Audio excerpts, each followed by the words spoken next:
Милые раки, для вас гадание на июнь 2022. Передо мной вы видите целая пирамидка из карт. Карт много. Все они очень разные. Есть злые, есть подобрее. Нам предстоит выбрать.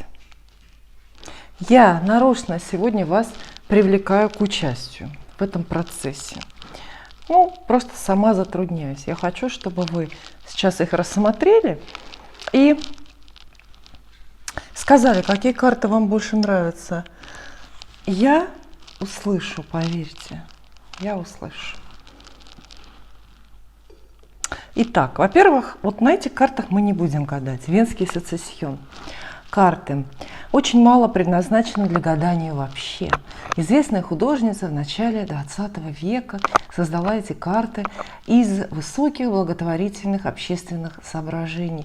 Средства от продажи этих карт пошли на финансирование, на содержание какого-то госпиталя ветеранов или там, не знаю, какого-то детского дома. Это ограниченный выпуск, всего 3000 экземпляров. И вот мне достался экземпляр номер 2810. Карты очень красивые, профессиональная художница их делала. Смотрите, какие. Вот. Просто достала похвастаться.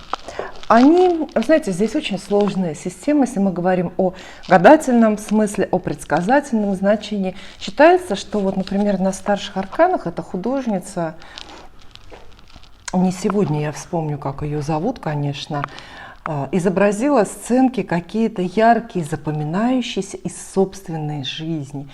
Но, конечно, у них есть значение, как и у всех карт, и, возможно, мы доберемся и как-нибудь на них тоже погадаем. Просто не теперь. Сегодня мы более к классическим колодам Таро обратимся. Их много. Очень даже разные. Давайте познакомитесь, посмотрите. И они здесь не все у меня рассредоточены. Карты по разным комнатам или студиям, как я их называю. У меня студии. Летние, зимние, светлая, темная, приватная, публичная.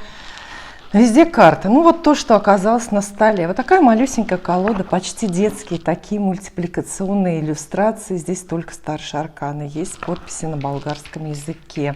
Очень хорошо вытаскивать для советов. Ну вот какой-то совет, старший аркан. Так. Дальше. Есть испанское таро. Сегодня они у меня уже были в деле. Карты замечательные. Очень хорошего качества колода, просто музейное какое-то качество.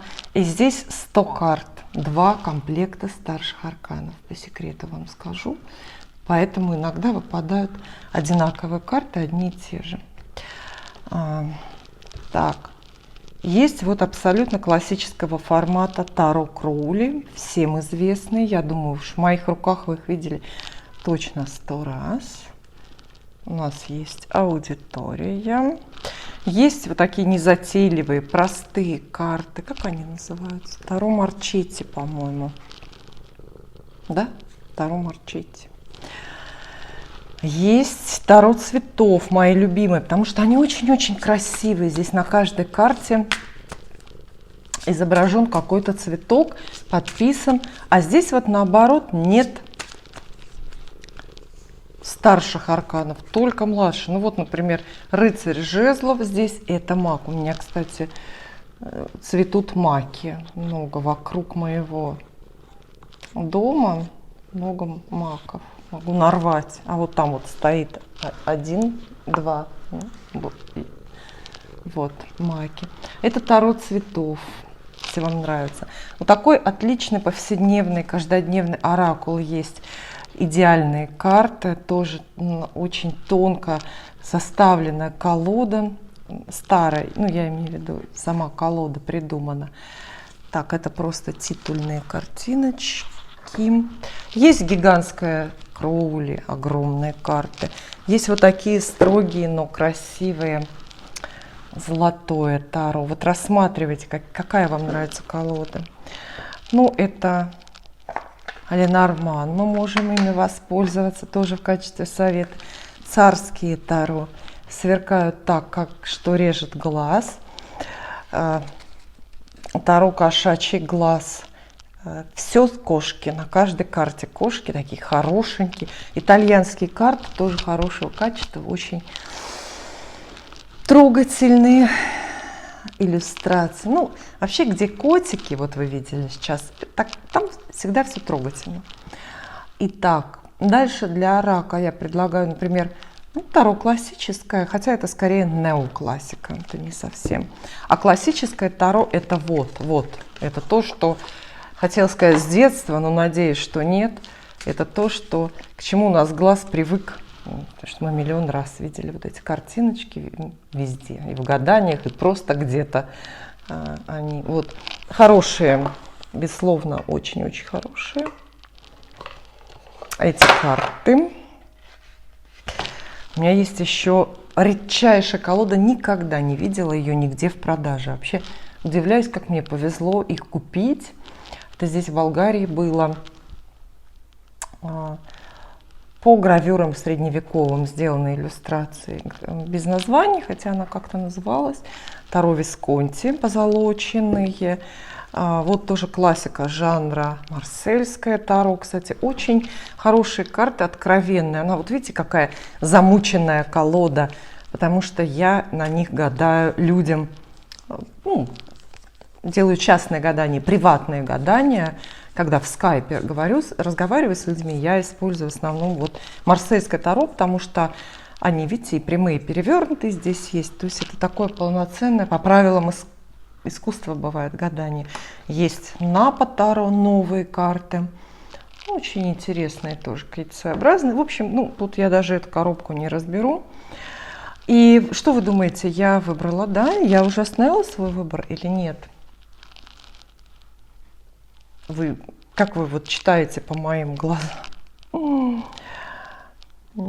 Остановила я свой выбор или нет? Или я все-таки еще колеблюсь?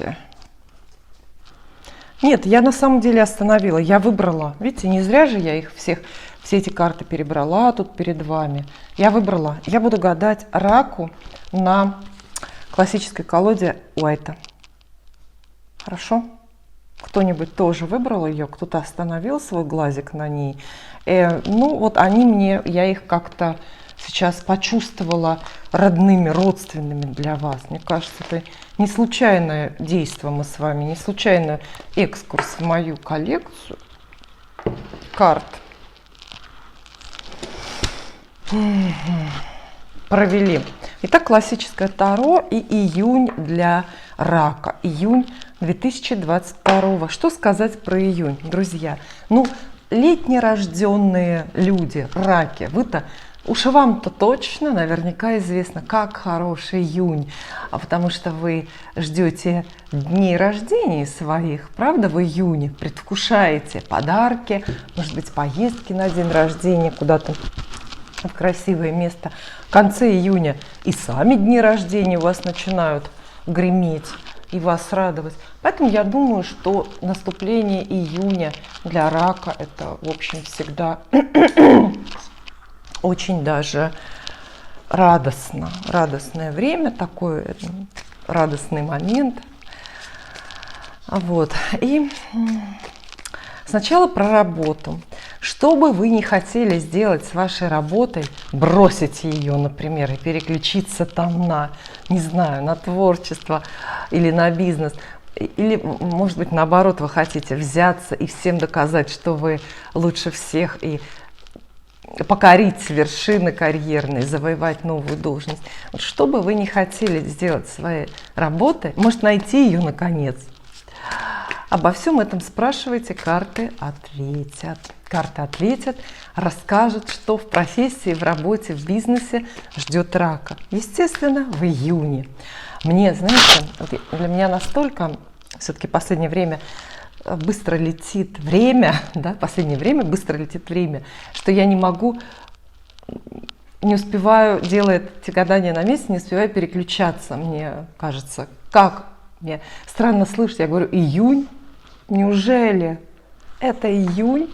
Только что у меня был пустой сад, голый, да, и уже теперь все буйно цветет, и уже отцвело, и даже зависть есть фруктовая. Ой, ну, в общем, июнь. Давайте про работу сначала. Первая карта на работу. Раком. Вот такая она. Старший аркан.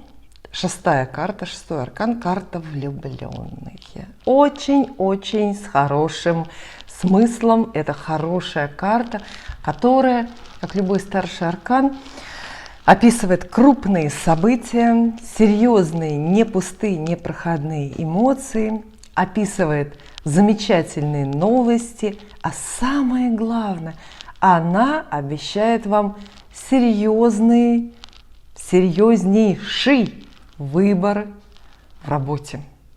И выбор этот, естественно, может быть разным. Это выбор, например, согласиться или нет на новую работу, которую вам предлагают. Это может быть выбор между несколькими вариантами, вариантами, да, развития вашей карьеры в нынешней компании, в нынешней фирме. Вам начальство может предложить, например, 2 места, 2 отдела, 2 кабинета, 2 каких-то управления.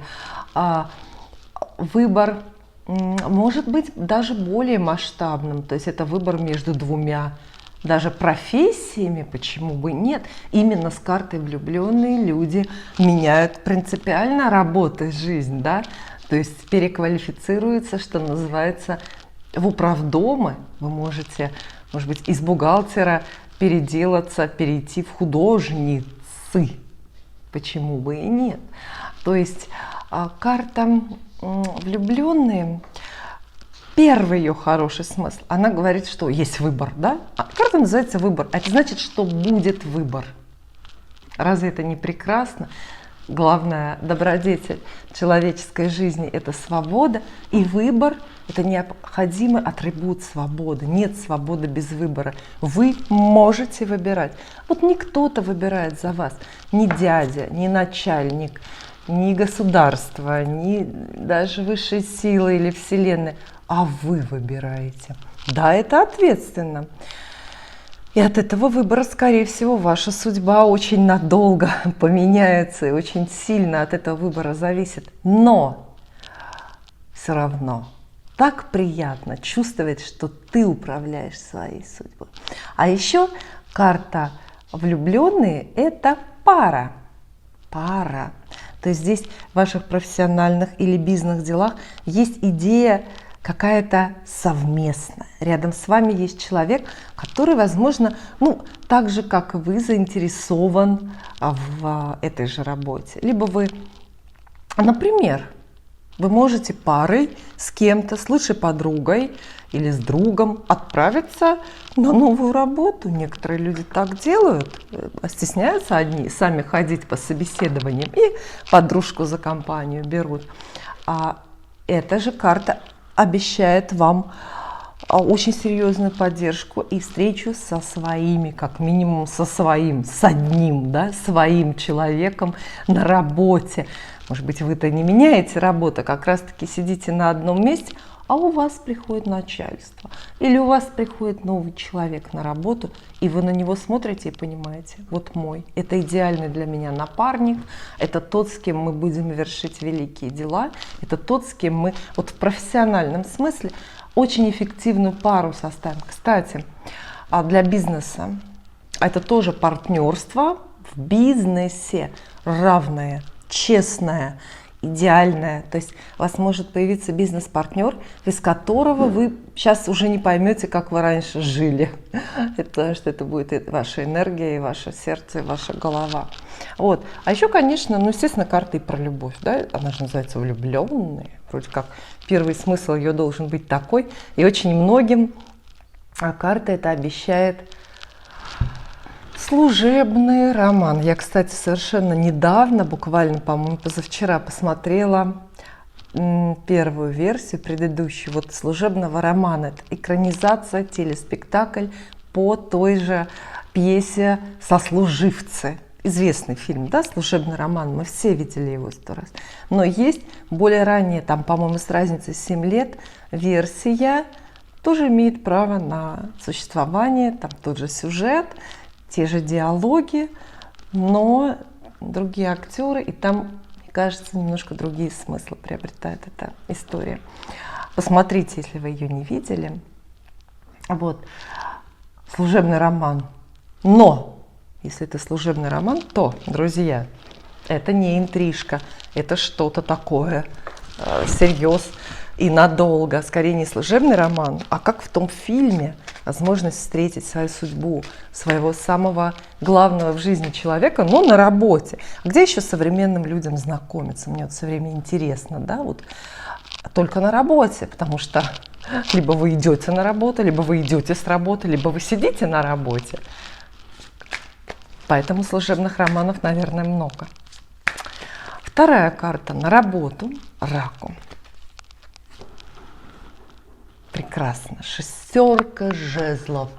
Победительная, триумфальная. Именно появление этой карты должно вас заставить услышать звук фанфар в вашу честь. Шестерка жезлов описывает успех.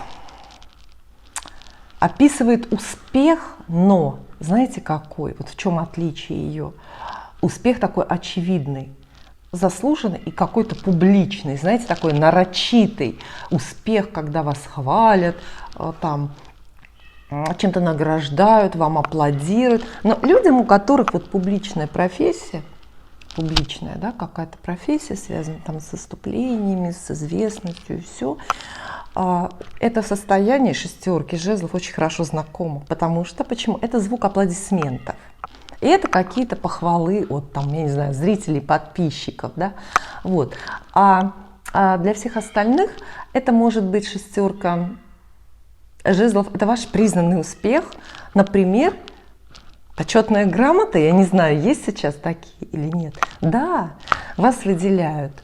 Начальство чем-то награждает, премию выписывает, правда? Или вот вешает на доску почета.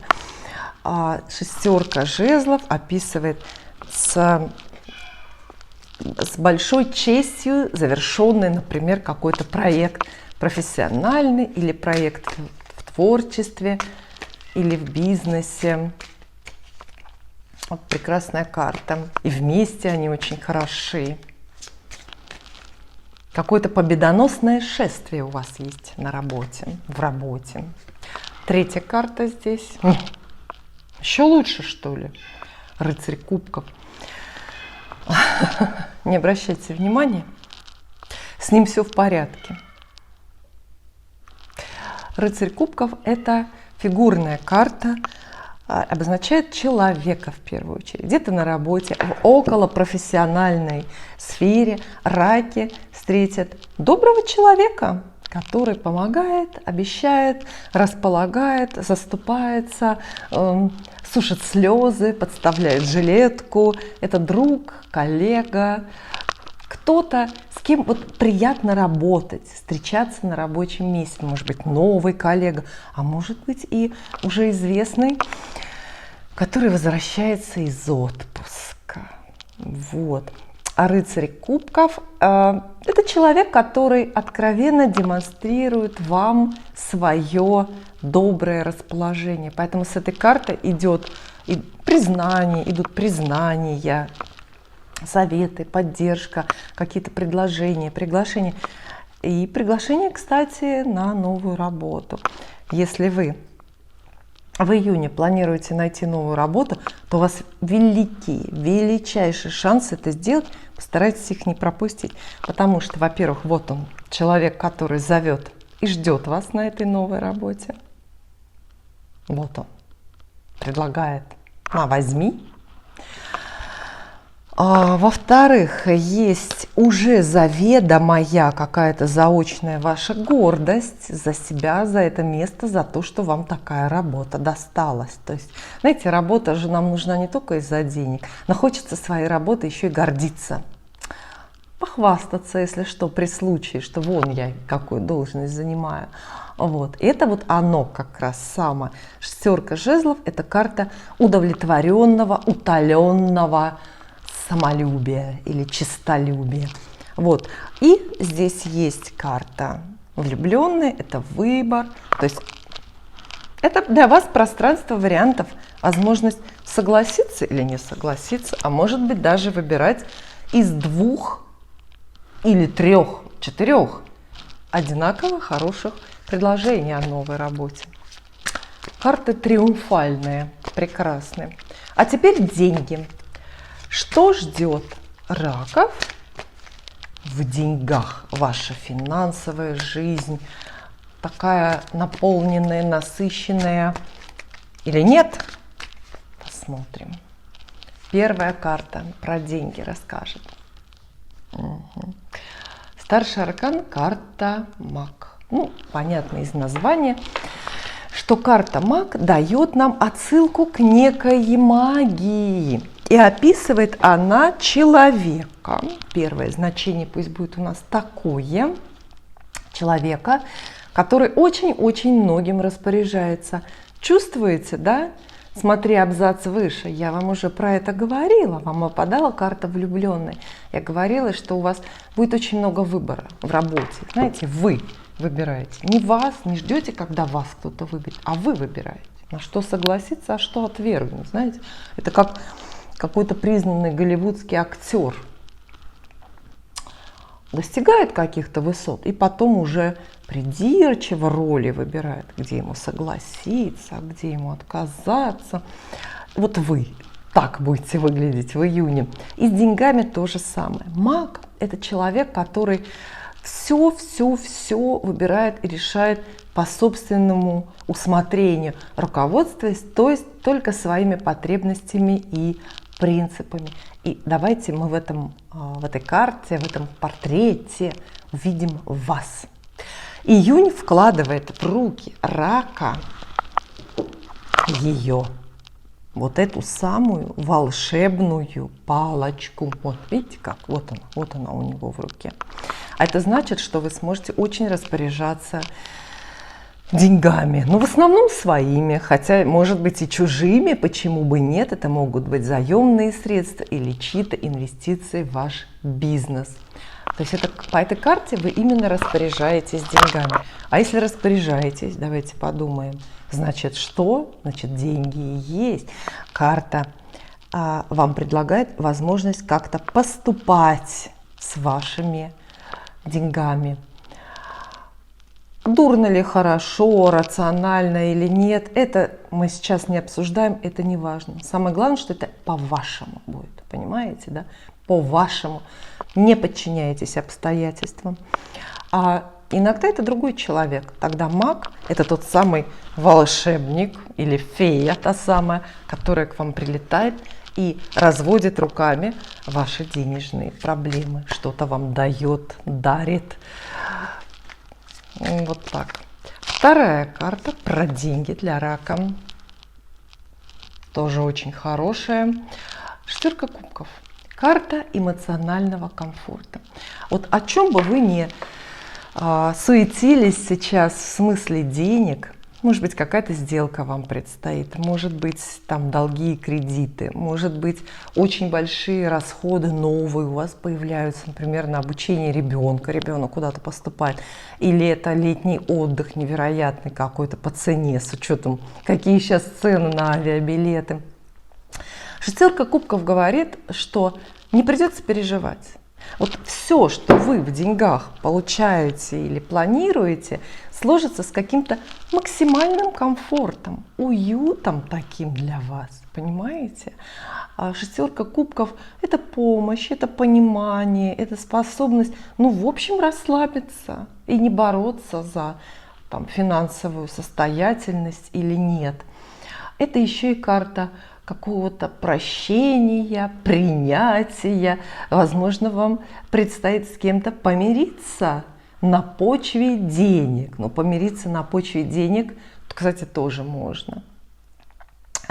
Помириться с кем-то, с кем вы, например, ссорились из-за денег. Вот денег было мало, вы ссорились, там, я не знаю, с партнером по бизнесу или дома с кем-то в семье. А тут денег стало много, и вы всем все простили, в том числе и долги какие-то. Может быть, вам долг простит кто-то, незначительный, да, ну или большой. Вот. И еще шестерка кубков – это карта встреч. Она говорит, что в теме финансов или в связи с денежными делами, с денежными хлопотами будете много встречаться с очень милыми, комфортными для вас людьми. Это помощь, это добрые разговоры, это какое-то взаимопонимание. И карта и советует быть более открытыми. Вообще считается, что по правилам каким-то эзотерическим про деньги свои рассказывать не надо. Что это такая энергия, которая любит тишину, что не говорите дохода, не говорите расхода, не жалуйтесь и не хвастайтесь. И все. А шестерка кубков говорит, что, во-первых, в деньгах, во всем вот своем финансовом пространстве, кто бы вас ни окружал, можете всем доверять, можете всем все рассказывать. И даже лучше, если будете рассказывать, потому что встретите и понимание, и добрые советы, и какую-то помощь. Третья карта про деньги для рака. Надеюсь, тоже хорошая. Очень хорошая, даже еще лучше. Четверка пентаклей. Это просто что ни на есть денежная карта. Видите, здесь наш герой на картиночке сидит и жадно, судорожно сжимает что-то такое ценное. В разных колодах здесь у него в руках рисуют или сундучок с драгоценностями, в общем, там деньги, мешочек какой-то с деньгами. Эта карта говорит, что в ваших руках окажется денежная сумма. Достаточно большая, чтобы вы могли ощутить ее энергетику, пощупать, потрогать. И достаточно большая, чтобы, вы ее заметили, и чтобы как-то, куда-то поменять вашу жизнь. Что-то крупное купить, например. Вы знаете, жизнь меняют и мелкие покупки. Например, мясорубка, электрическая мясорубка тоже может очень сильно поменять и украсить кому-то жизнь. А кому-то для качественных изменений в жизни надо прям яхту купить. Тут все зависит от ваших запросов. Но четверка пентаклей как раз обещает вам возможности распорядиться деньгами, денежной суммой. Понимаете? И исключает опасности и обманы с этим связанные. Чудесные карты. Общий совет. Вы знаете, на тему работы и на тему денег, наверное, очень похожие советы, потому что аналогичные карты вам достаются. Я скажу так, что доверяйте людям, то есть замечайте людей, будьте откровенны и верьте тем, кто хочет вам помочь. А второй совет такой: не мешкайте с выбором. Очень много волшебства, очень много энергии, такой горячей, срочной в ваших руках. То есть вы решаетесь на и работу менять, или выходить там на новую или новый бизнес открывать. Решаетесь и на крупные покупки, и на вложения какие-то денежные. Самое время. Дальше что? Любовь, естественно. Готовы вы к романтической теме? Готовы вы про любовь что-то узнать? В июне. Понятно, что июнь очень романтический месяц, потому что цветут самые популярные цветы для букетов. Вообще сейчас с учетом этой мировой логистики, букеты доступны круглый год, но такие натуральные, на клумбочках выращенные, в июне появляются. Ирисы это майские. Видите, я для вас нарвала специально в моем саду. А в июне появляются розы и пионы. Представьте, я прям почувствовала аромат пионов. Такая охапка пионов, да, и как какой аромат она источает. Про любовь загадайте, задайте ваши вопросы. Про новую любовь или про старую. Про счастливую или безответную. Ох, надо тоже в моей программе «Вопросы-ответы» в очередной рассказать про безответную любовь, невзаимную. А скорее, почему ее не бывает. Раз. Угу. Очень серьезно карты ходят. Очень серьезно. Видите, с козырей. Старший аркан, карта дьявол. Карта дьявол про любовь сообщает первое, что любовь есть. Понимаете, да?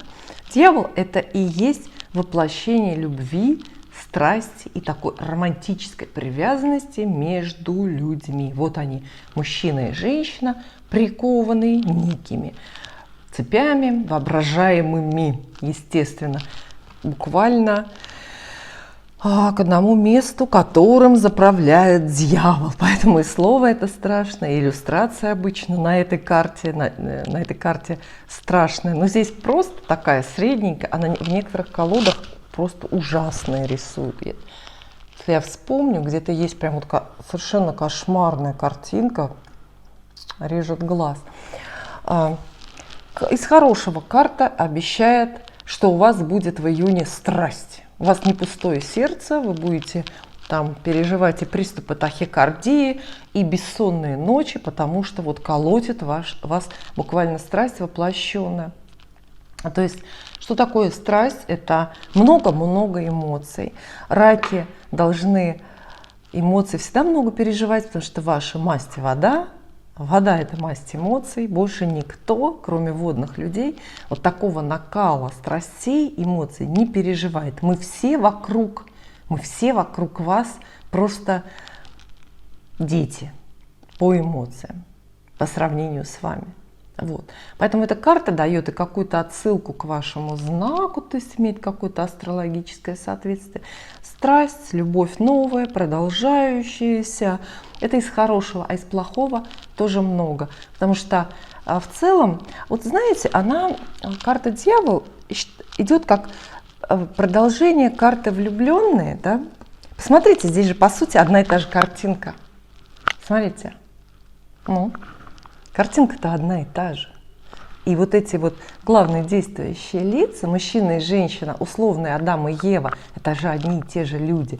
Только здесь их венчает ангел, а здесь их венчает дьявол. Понимаете, да? Поэтому эта карта дьявол описывает любовь, но она описывает все, что в любви есть ненужное или драматическое, или даже трагическое. Это и манипуляции взаимные, это то самое эмоциональное насилие, о котором мы с вами только что говорили в моих программах «Вопросы-ответы». Говорили, эта карта описывает, естественно, истерики, взаимное использование, проявление ревности, взаимные подозрения, недоверие. В общем, вот весь вот этот космический мусор, который из идеальной любовной истории все-таки надо исключать. Поэтому дьявол в целом говорит, что вы в июне много прочувствуете на тему любви, но качество этих чувств, эмоций пока под вопросом, под большим. Потому что вы можете же почувствовать, страсть хорошо, да, но вы можете и сильную ревность пережить в это время. Просто чудовищную, знаете, такую, которая вас буквально вот этой цепью приковывает к теме. То есть это не переживаемое что-то такое мучительное, да. Вот, ревность бывает мучительной. Слава богу, нам классики, начиная от Шекспира, еще описали, да, какое-то разрушительное чувство и ведущие к трагедиям.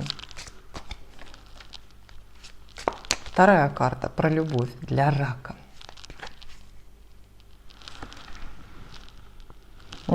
Прекрасная, вообще-то, тоже старший аркан. 21 карта, 21 аркан, карта мир. Обозначает она две вещи. Буквально прям две вещи. И выбираете, какая вам ближе. Первое – это гармония. Гармония. То есть это вот такая история, в которой все на своих местах. И хорошее, и плохое. А второе – это завершение. Вы находитесь в точке, в любви, вашей любовной истории, или, ну, скорее, в вашей личной истории, если пока сейчас у вас нет отношений, вы находитесь в какой-то точке, когда вот большой кусок жизни со своей энергетикой завершается, как-то очень гармонично, по естественным причинам, а такой же новый большой, новый виток начинается. Вообще карта «Мир» описывает всегда вот ту самую спираль, попалась под руку, смотрите, как в тему, спираль, по которой все в нашей жизни развивается. Это только нам кажется иногда в плохом настроении с утра, что мы ходим по кругу. На самом деле нет, мы ходим по спирали. Каждый новый круг – это новый виток, более высокий, более совершенный. Вот об этом говорит вам эта карта. То есть, ну, в прикладном смысле, конечно, карта «Мир» может обозначать конец отношений. Это самый драматический сценарий, я вам рассказываю. Например, конец любовной истории из-за ревности. Вот два человека не выдержали, так привязаны друг к другу и так мучают друг друга, в том числе и ревностью, что ничем другим эта история закончиться не могла, понимаете? Но здесь тоже слезы можно не лить, потому что это все равно гармония, это проявление какой-то высшей математики в вашей жизни. С равным успехом, с такой же вероятностью, эти две карты обозначают и начало новой страсти, новых отношений. Тогда прошлый этап, прошлый виток спирали – это ваше одиночество, а здесь вы выходите на какой-то, ну, принципиально новый для себя уровень. Вы чувствуете, вступаете в отношения, становитесь с кем-то в паре. Может быть, вот с этими картами, я думаю, можно очень сильно влюбиться, очень сильно, прям, знаете, так как в первый раз. И да, эта любовь будет мучительной во многом, такая не, как бы это, нелегкая, запутанная, непростая. Но никто не обещал, что будет легко, понимаете, да? Если бы любовные отношения были такими простыми, понятными, легкими, то не было бы и мировой драматургии, да, фильмы бы не снимали, не о чем было, и книжки не о чем было бы писать. Поэтому здесь эти две карты описывают вот одинаково крупные шансы как на какой-то естественный конец истории, так и на такое же естественное и очень впечатляющее, и сильное, мощное такое начало любви. То есть у вас может зародиться чувство, которое буквально сметет, знаете, буквально сметет все остальные. Я вот что хочу сказать. Например, если до этого вас мучает несколько, ну, каких-то запущенных ваших историй, да, вот у вас там незакрытый гештальтик, с этим черти что, со вторым ничего не получилось, попытка номер 5 пропала, не звонит. А здесь, знаете, ваше новое чувство приходит, и вы все забываете, потому что это всепоглощающие, это же крупные карты очень. Вот так вот. Ну и третью карту мы должны достать для рака, на любовь. Какая она будет? Угу. Ну что ж, королева жезлов. Королева жезлов в первую очередь женщин раков уверяет: вы во всем разберетесь, или вы совсем разберетесь. Скорее, вот эта карта звучит так. Она очень такая деловая какая-то и деятельная. То есть вот мы видим, например, если вы одиноки, мы видим приход сильной любви, сильной страсти, какое-то буквально роковое знакомство, но мы видим и вашу очень рациональную, взрослую, активную позицию. Вот с этой картой вы как будто бы, засучив рукава, беретесь делать. То есть вы не теряетесь от этих эмоций, а вы в какое-то такое практическое воплощение их переводите, понимаете, да? Потому что королева жезлов – это такая деятельная женщина, деловая, это не ваша масть, но здесь эта карта скорее в таком соседстве олицетворяет именно вас. И она советует вам вот в этом потоке страстей сохранять очень холодную голову, но горячее сердце. Королева жезлов – умная женщина, но ее сердце все равно пылает страсти. Понимаете? Поэтому это снова мы здесь видим, что июнь принесет буквально какое-то горение сердечное вам, много каких-то страстей, но при этом и даст много возможностей управлять. Потому что королева жезлов – это женщина, все-таки владеющая ситуацией. Это женщина с жезлом, да, которая держит вот этот самый, где он, жезл. Опять ту же самую волшебную палочку. Карта говорит, что вы не запутаетесь, вы сможете очень-очень по-своему, вот как хотите, все разложить и совсем разобраться. Крупные жезлы часто еще и описывают продолжение какой-то истории, поэтому смотрите, что может такой же крупный, страстный и запутанный роман продолжится у вас. Вот он прежние месяцы как-то погас, загас и отложился, а тут явился и возник. Получается так, что надо вам быть активными. Вот королева жезлов – это активная женщина. Даже вы можете и страсть сами разожжете. Как я вот только что при вас поджигала вот эту вот палочку, вот эту благовонию. Да? Тут время предлагает вам разжечь эту страсть, то есть самой активно участвовать. Может быть, даже познакомиться с кем-то, подойти или кому-то написать. Но это всегда очень такой скользкий путь, поэтому я напрямую не буду вам советовать. Сами разберетесь, ограничьтесь на этом. В любви много от судьбы перемен в личной жизни, в вашей приватной, но и очень многое в ваших руках. Вовремя, знаете, как птицу счастья, ее же надо ухватить, да, она прилетит-то сама где-то здесь, но ее надо как-то ухватить и как-то удержать. Вот что вам карты советуют. Я надеюсь, что я понятно рассказываю. По крайней мере, стараюсь. И следующая тема, она же завершающая нашего гадания, это домашние дела. Дом, быт, квартира, недвижимость, ваши родственники и семья. Что ждет вас дома, по месту жительства, да. Первая карта на семью. Королева Пентаклей. Очень хорошо. Это жена, хозяйка дома, хранительница очага, женщина, которая имеет ресурсы, средства, деньги, и женщина, которая этими деньгами распоряжается. То есть королева Пентаклей – это хозяйственная женщина. То есть это ваш портрет на июнь. Будьте хозяйственной женщиной, потому что у вас будут достаточные деньги для того, чтобы продолжить обустраивать свой дом, что-то лучшее покупать, может быть, как раз сам дом, квартиру. Вообще-то такие крупные пентакли и большие сделки описывают, то есть будет возможность применить по назначению семейный бюджет, новую зарплату мужа, например, пристроить, да, куда-то в правильное русло. Карта дает отсылку к рационализму, хозяйственности. То есть вам предстоит быть хозяйственной, понимаете, да? Но это же хорошо, если вы хозяйственные, значит, есть хозяйство, да? Если вы должны быть рациональны с деньгами, значит, есть эти самые деньги. Очень хорошо. Вторая карта. Тоже отличная.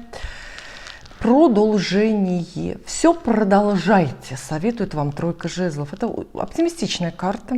Наш герой, видите, здесь на картиночке очень хорошо одет, многого достиг. То есть карта говорит, что у вас дома и так все хорошо. И до июня было все хорошо, и тоже всего хватало на все, не бедствовали. Но с июня все становится вдруг еще лучше, открываются новые горизонты.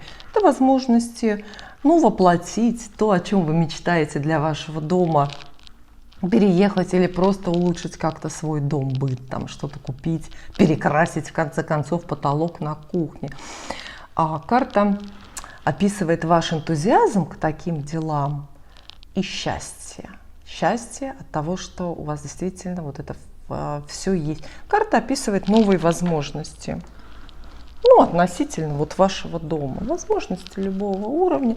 Здесь нет карт про эмоции, то есть я не говорю, да, что вы с родственниками будете ссориться или мириться, любить друг друга или ненавидеть. Про это вообще речи нет. Здесь вы рациональная деловая женщина, которая вот решила, что у нее сейчас достаточно времени и денег, чтобы улучшить жилищные условия, так скажем. А в хороших жилищных условиях мы все это знаем, да? И отношения ведь лучше. И третья карта сюда для вас будет. Семерка жезлов тоже такая прекрасная, веселенькая. Масть жезлов продолжается. Хлопоты. Много радостных хлопот о доме. И, кстати, вот интересно, что вот, да, это хороший набор, то есть я думаю, что идеальная домашняя жизнь такой и должна быть, хлопотной, да, дом всегда требует какой-то заинтересованности и затрат времени. Но есть особенный совет, отдельный для рака. Вот эти две карты, семерка и тройка одной масти, в один голос советуют, они прям кричат один и тот же совет. Продолжайте. Продолжайте. С этими картами надо игнорировать мелкие какие-то препятствия или собственное дурное настроение на пути к этому своему бытовому какому-то успеху, к бытовым подвигам. Карты эти вот вместе прям, они советуют очень именно продолжать, не смущаясь. Крупных препятствий не будет, но мелкие вас не должны смущать. Понимаете, да? Эти обе карты предполагают все-таки какой-то такой безоглядный энтузиазм. Поэтому и, например, счастливый переезд, счастливое какое-то строительство нового дома или покупка нового дома очень-очень возможно, если вы ни на секунду не остановитесь. Здесь, опять же, вспомнила известную философскую истину. Неважно, да, с какой скоростью ты двигаешься, до тех пор, пока ты не остановился. Улавливаете смысл? То есть наша проблема, трагедия только когда мы останавливаемся. Это вот тоже нужно фокусироваться и каждый день обязательно эту мысль в голове удерживать. И одна карта совет для вас. Здесь только старшие арканы. Совет для рака на июнь. Кто это? Что это? Отшельник. Карта отшельник – это ваш портрет в данном случае. Как характеристика личности, отшельник описывает человека очень-очень цельного, думающего и очень решившего все как бы про себя. Из советов отшельник рекомендует никого не слушаться и ни на что не обращать внимания. Отшельник – это всегда персонаж, который вот отправляется в некий путь абстрактный или настоящий, реальный, в какую-то дорогу, пусть там профессиональную, или в любовь, или в учебу, или переезжает на другой континент. Этот отшельник всегда делает то, что надумал, намыслил сам, и абсолютно не замечает тех, кто его отговаривают или наоборот подначивают, подталкивают. То есть вот для вас совет такой: будьте, как бы это сказать, очень сконцентрированы на себе, проанализируйте собственные желания и выберите именно собственную дорогу, не оглядываясь и не зеркаля чужие желания и чужие какие-то эмоции. А еще отшельник долго-долго думал, прежде чем отправиться в этот путь, прежде чем начать эту дорогу. Вот об этом надо помнить. Отшельник не делает спонтанного шага, как дурак, там, например, или еще кто-то, да? И эта карта советует вам в июне воплощать вещи, свои жизненные проекты, о которых вы именно много думали.